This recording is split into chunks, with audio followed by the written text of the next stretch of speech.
মৰমৰ বন্ধু-বান্ধৱীসকল, জ্ঞান বিজ্ঞান চেনেলৰ নতুন এটা ভিডিঅ'লৈ আপোনালোকক স্বাগতম জনালোঁ।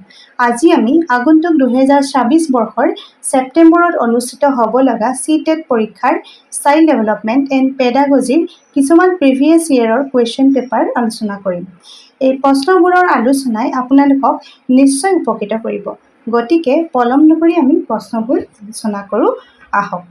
আমাৰ প্ৰথম প্ৰশ্নটো হ'ল A conducive classroom environment for learning in middle class center around অৰ্থাৎ মধ্যম শ্ৰেণীসমূহ ষষ্ঠৰ পৰা অষ্টমৰ শ্ৰেণীৰ শিক্ষণৰ বাবে অনুকূল শ্ৰেণীকোঠাৰ পৰিৱেশ মূলতঃ কিহৰ ওপৰত কেন্দ্ৰীভূত হোৱা উচিত। মধ্যম শ্ৰেণীসমূহ মানে 6ৰ পৰা 8লৈ বুজায়। এই ক্লাছকেইটাৰ শিক্ষণৰ বাবে অনুকূল শ্ৰেণীকোঠাৰ পৰিৱেশ মূলতঃ কিহৰ ওপৰত কেন্দ্ৰীভূত হোৱা উচিত।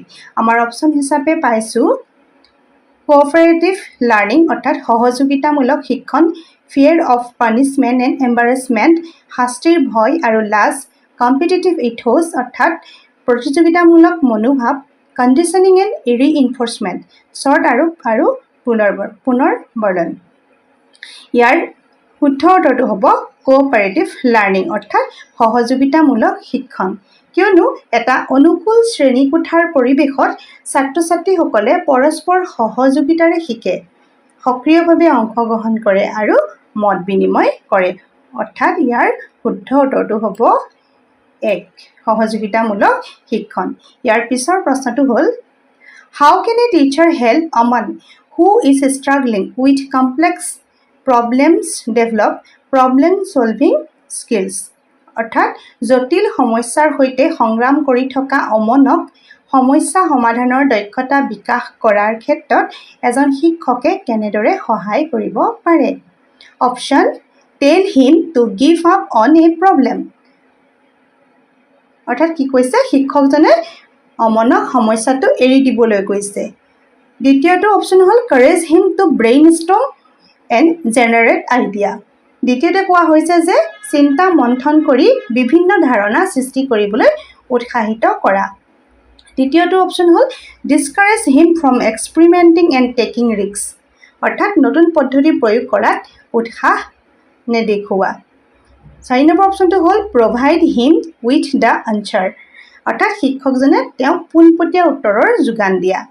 এই 4টা অপশ্যনৰ ভিতৰত ইয়াৰ শুদ্ধ উত্তৰটো হ'ব option 2 courage him to brain storm and generate idea অৰ্থাৎ সমস্যা সমাধানৰ দক্ষতা বিকাশৰ বাবে শিক্ষকে শিক্ষাৰ্থীক নিজে চিন্তা কৰি সমস্যা সমাধানৰ উপায় বিচাৰিবলৈ ধাৰণা সৃষ্টি কৰিবলৈ উৎসাহিত কৰিব লাগে।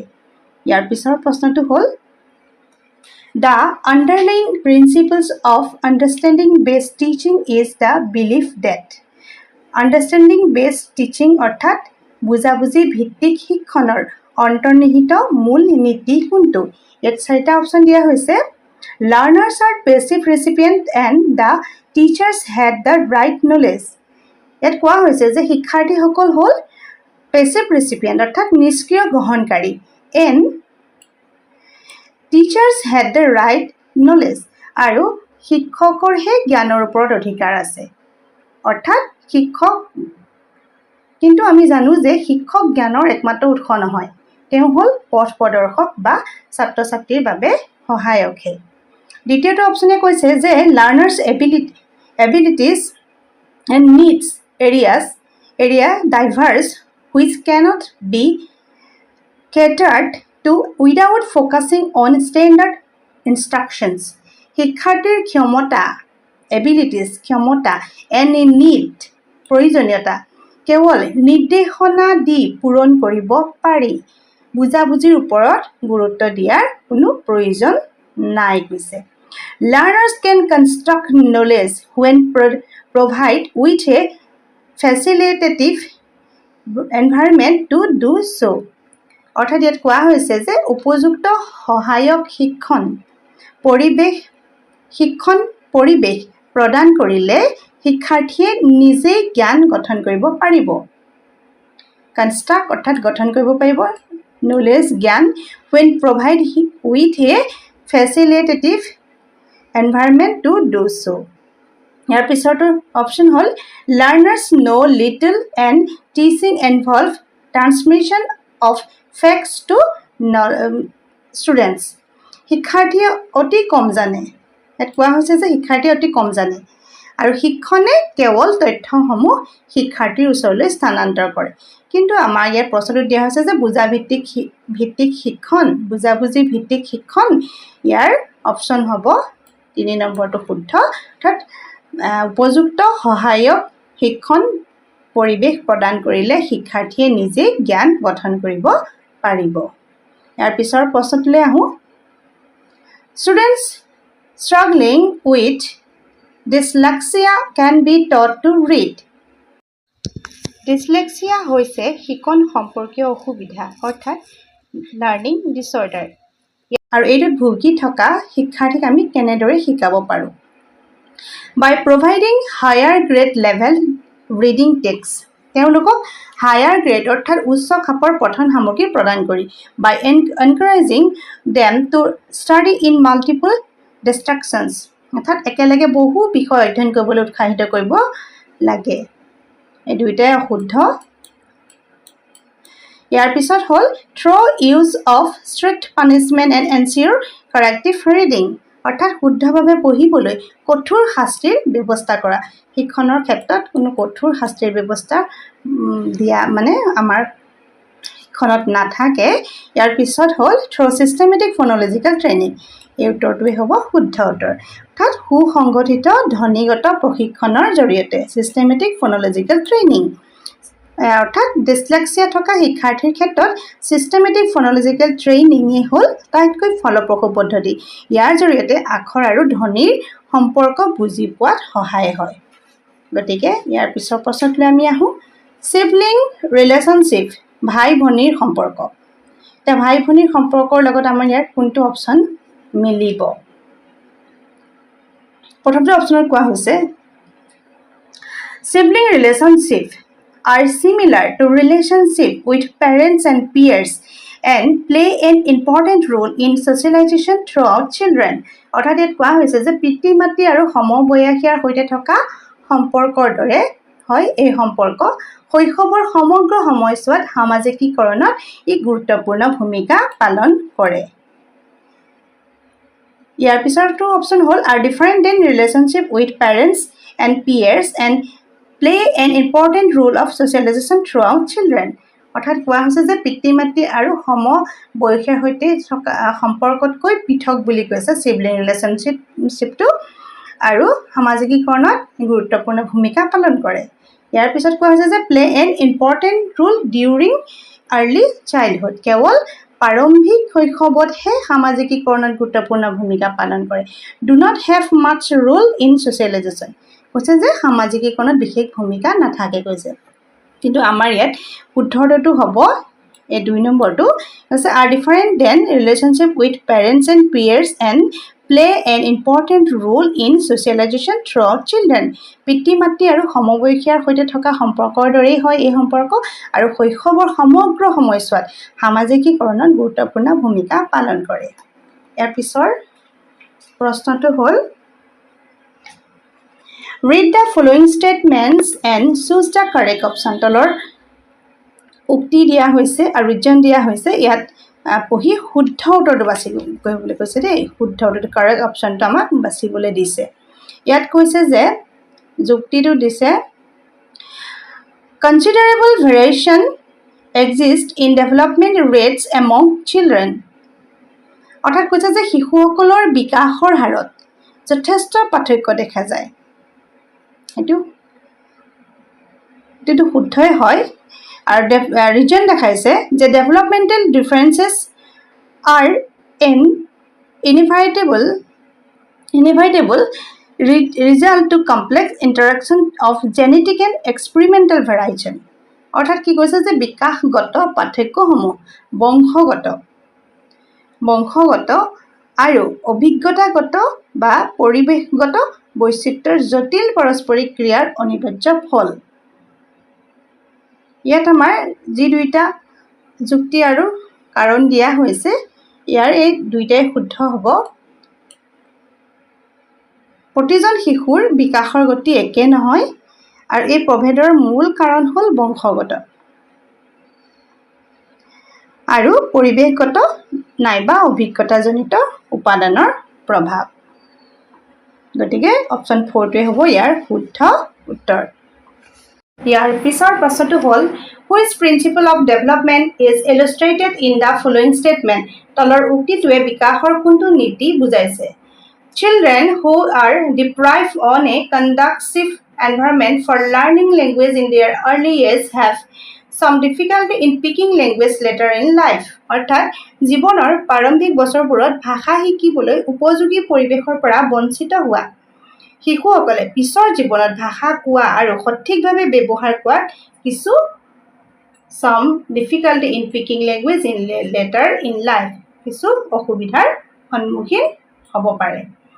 ইয়াৰ অপশ্যন কেইটা হ'ল লেংগুৱেজ এণ্ড কগনিশ্যন আৰ কমপ্লেক্সিটি ইণ্টাৰৰিলেটেড। অৰ্থাৎ ভাষা আৰু জ্ঞানৰ বিকাশ কগনিশ্যন ভাষাৰ বিকাশ পাৰস্পৰিকভাৱে সম্পৰ্কিত। ভাষাৰ বিকাশ ইয়াৰ পিছতো আছে যে ডেভেলপমেণ্ট অফ লেংগুৱেজ ভাষাৰ বিকাশ is totally dependent on genetics. অৰ্থাৎ বংশগত কাৰকৰ ওপৰত নিৰ্ভৰশীল। Development of disorderly and unpredictable. অৰ্থাৎ ভাষা বিকাশ বিশৃংখল আৰু অনিশ্চিত। কৈছে বিশৃংখল আৰু অনিশ্চিত। তাৰপিছতো হ'ল there is sensitive period of language development. Language ডেভেলপমেণ্টৰ ক্ষেত্ৰত আমাৰ সংবিধান ভাষা এটা বিকাশৰ বাবে এটা সংবেদনশীল সময় থাকে চেঞ্চিটিভ পিৰিয়ড। ইয়াৰ যিটো বিকাশৰ নীতি সেইটো হ'ল এইটো ইয়াৰ শুদ্ধ উত্তৰটো হ'ব 4 there is sensitive period of language development. অৰ্থাৎ ভাষা বিকাশৰ বাবে এটা সংবেদনশীল সময় থাকে। ইয়াৰ পিছৰ প্ৰশ্নটোলৈ আহোঁ which of the following question promotes critical and creative thinking in children. তলত দিয়া কোনটো প্ৰশ্ন ইয়াত 4টা প্ৰশ্ন দিয়া হৈছে এই প্ৰশ্নকেইটাৰ ভিতৰত কোনটো প্ৰশ্নই শিশুসকলক সমালোচনামূলক আৰু সৃজনশীল চিন্তাধাৰাত বিকাশৰ সৃষ্টি কৰে? সমালোচনামূলক আৰু সৃজনশীল ক্ৰিয়েটিভ। প্ৰশ্নকেইটা হ'ল where does water come from in our city? অৰ্থাৎ আমাৰ চহৰলৈ পানী ক'ৰ পৰা আহে? দ্বিতীয়টো প্ৰশ্ন হ'ল which can be best way to save water and why? পানী সংৰক্ষণৰ সৰ্বোত্তম উপায় বেষ্ট ৱে সৰ্বোত্তম উপায় কি হ'ব পাৰে আৰু why কিয়? How many states and how many capitals are there in your country? তোমাৰ দেশত মুঠ কিমানখন ৰাজ্য আছে আৰু কিমানখন ৰাজধানী আছে? What is the name of your country and its geographical location on the map? আপোনাৰ দেশৰ নাম কি আৰু মানচিত্ৰত ইয়াৰ ভৌগোলিক অৱস্থান geographical location নৰ বিষয়ে ক'ত? ইয়াৰ ভিতৰত আমাৰ যিটো সমালোচনামূলক আৰু সৃজনশীল চিন্তাধাৰাৰ বিকাশৰ প্ৰশ্ন সেইটো হ'ব আমাৰ 2 নম্বৰ প্ৰশ্নটো। দ্য ক্ৰিটিকেল থিংকিং চিন্তা বিশ্লেষক নিজৰ ধাৰণা প্ৰকাশক যুক্তি প্ৰকাশক আৰু সমস্যা সমাধানমূলক প্ৰশ্ন। গতিকে এইটোৱে হ'ব ইয়াৰ শুদ্ধ উত্তৰ। ইয়াৰ পিছৰ প্ৰশ্নটোলৈ আহোঁ হোৱাট ডাজ ইনক্লুচিভ এডুকেশ্যন এণ্টাইল? অৰ্থাৎ অন্তৰ্ভুক্তিমূলক শিক্ষাৰ মূল বৈশিষ্ট্য কি? ইয়াত অপশ্যন দিয়া হৈছে segregation and categorization of students on the basis of their abilities. কৈছে যে শিক্ষাৰ্থীসকলক তেওঁলোকৰ সামৰ্থ্যৰ ভিত্তিত পৃথকীকৰণ আৰু কেটেগৰাইজ আৰু শ্ৰেণী বিভাজন কৰা। ইয়াৰ পিছতে কৈছে যে standard curriculum for all learners সকলো শিক্ষাৰ্থীৰ বাবে একেধৰণৰ পাঠ্যক্ৰমৰ প্ৰয়োগ কৰা। Provisioning of only vocational education to learners with special needs কৈছে যে বিশেষ প্ৰয়োজন থকা শিক্ষাৰ্থীক বৃত্তিমূলক শিক্ষা প্ৰদান কৰা ভোকেশ্যনেল এডুকেশ্যন প্ৰদান কৰা। Flexibility in the curriculum as a result of recognition of individual differences কৈছে যে ব্যক্তিগত পাৰ্থক্যক স্বীকৃতি দি পাঠ্যক্ৰমত নমনীয়তা অনা ফ্লেক্সিবিলিটি অনা ইয়াত আমাৰ যেটো সুধিছে প্ৰশ্নটো যে অন্তৰ্ভুক্তিমূলক শিক্ষাৰ বৈশিষ্ট্য ইয়াৰ উত্তৰটো হ'ব 4 অৰ্থাৎ flexibility in the curriculum as a result of recognition of individual differences অৰ্থাৎ ব্যক্তিগত পাৰ্থক্যক স্বীকৃতি দি আমি পাঠ্যক্ৰমত নমনীয়তা ৰাখিব লাগে আমাৰ শেষৰটো প্ৰশ্ন হ'ল what is the role of evidence in critical thinking সমালোচনামূলক চিন্তনত প্ৰমাণ বা এভিডেন্সৰ ভূমিকা কি ইয়াত আমাৰ অপচনবোৰ আছে evidence should be accepted without analysis কৈছে যে প্ৰমাণ বিশ্লেষণ নকৰাকৈ গ্ৰহণ কৰা আমি প্ৰমাণ পাইছো কিন্তু তাক আমি বিশ্লেষণ কৰিব লাগিব evidence should evaluated in logical and systematic way প্ৰমাণক যুক্তিসংগত আৰু পদ্ধতিগতভাৱে আমি মূল্যায়ন কৰিব লাগিব evidence is related to critical thinking প্ৰমাণৰ সমালোচনামূলক চিন্তনত কোনো ভূমিকা নাই ৰিলেচন নাই বুলি কৈছে আৰু evidence should be ignored in favor of personal opinion কৈছে যে ব্যক্তিগত মতামতৰ পক্ষত প্ৰমাণক উপেক্ষা কৰিবলগীয়া হয় ইগনোৰ কৰিবলগীয়া হয় ইয়াত আমাৰ প্ৰশ্নটো সুধিছিলে যে সমালোচনাত্মক চিন্তনত প্ৰমাণৰ ভূমিকা ইয়াৰ শুদ্ধ উত্তৰটো হ'ব 2টো evidence should evaluated in logical and systematic way আমি প্ৰমাণ পালেও তাক যুক্তিসংগত আৰু পদ্ধতিগতভাৱে মূল্যায়ন কৰিব লাগিব সমালোচনাত্মক চিন্তনত কোনো তথ্য অন্ধভাৱে আমি বিশ্বাস কৰিব নালাগে ইয়াৰ পৰিৱৰ্তে আমি যুক্তি তথ্য আৰু বিশ্লেষণৰ ভিত্তিতহে মূল্যায়ন কৰি সিদ্ধান্ত ল'ব লাগে গতিকে আমাৰ আজিৰ প্ৰশ্নখিনি এনে ধৰণে আছিল প্ৰশ্নখিনি দেখাত টান যেন লাগিলো বিশ্লেষণ কৰিলে প্ৰশ্নবিলাকৰ শুদ্ধ উত্তৰটো আমি অতি সহজে উলিয়াব পাৰো আজি আমাৰ ভিডিঅ'টোত আপোনালোকলৈ এইকেইটা প্ৰশ্ন আলোচনা আগবঢ়ালো আপোনালোকে যিমান পাৰে প্ৰিভিয়াছ ইয়াৰৰ কুৱেশ্যন পেপাৰবিলাক প্ৰেক্টিছ কৰি থাকক নেক্সট ভিডিঅ'টোত আমি আপোনালোকৰ সহায় পোৱাকৈ চিটেটৰ বিভিন্ন প্ৰশ্নৰ আলোচনা লৈ আহিম ভিডিঅ'বোৰ পাই থাকিবলৈ আমাৰ চেনেলটো ছাবস্ক্ৰাইব কৰি থ'ব আজিলৈ আহোঁ